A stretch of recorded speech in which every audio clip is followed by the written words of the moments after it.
So what happens if you don't address mechanical inefficiencies? What if you don't address those areas in your body, those tissues, those organs, those joints that don't move well?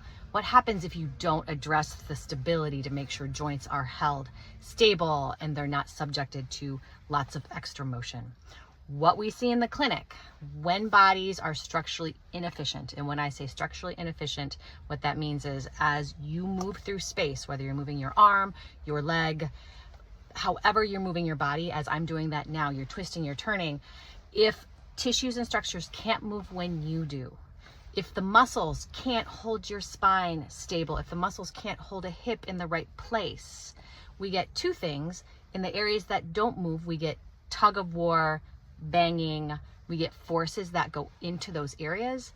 Number two, what we get are areas that were designed for motion are subject to more motion. So it's compensatory strategies. So I see that very, very common in the neck, the low back, and the hips, where there's too much motion. And that's because there's another area in the body that is more restricted and does not have motion. So what happens over time, here's these areas of the body that just are subject to too much motion. And what happens, here's these joints, right? Maybe here's the back, and there's just so much force. Every time you take a step, there's force, there's force, there's force. So what that causes, it starts to cause degeneration. It starts to cause wear and tear. It starts to cause damage in the joint. And what that does, it starts with pain. So you start to have pain in an area, you go to seek somebody, they're only looking to make the pain go away. So that's what you came to see them for. How can we make the pain go away? You know, is it medication? Is it rest? Is it injections? Is it an exercise? And most of the time, these generic exercises do not help pain. What none of those modalities do or interventions do is address the big picture of mechanics from head to toe, right? Why is this person having pain? Well, let's look at how the body moves through space. What's the motion that they're doing that causes pain? Wow, look, here's some old injuries, here's some old scar tissue, here's an old surgery, here's an old fall, an old trauma that the body has to adapt around, which unfortunately causes increased wear and tear, increased forces at another area of the body.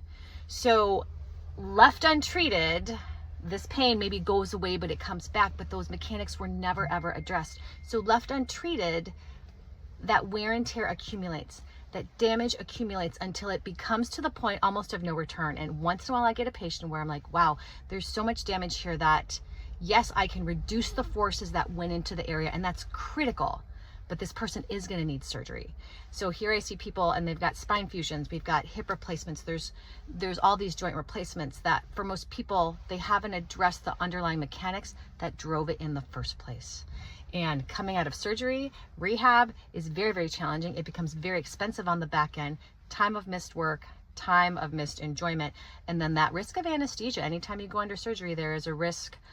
There's many, many risks that happen with surgery, and repeated anesthesia to the brain is not healthy to the brain or to the liver. So our goal is to help people try to avoid surgery if possible. We want to help restore their mechanics so that their bodies are moving efficiently through space. They're moving efficiently, solid and strong through everything that they do. So please continue to follow. I've got lots of stories to share and lots of courses to help teach you how to best take care of your body at the Foundations for Functional Health.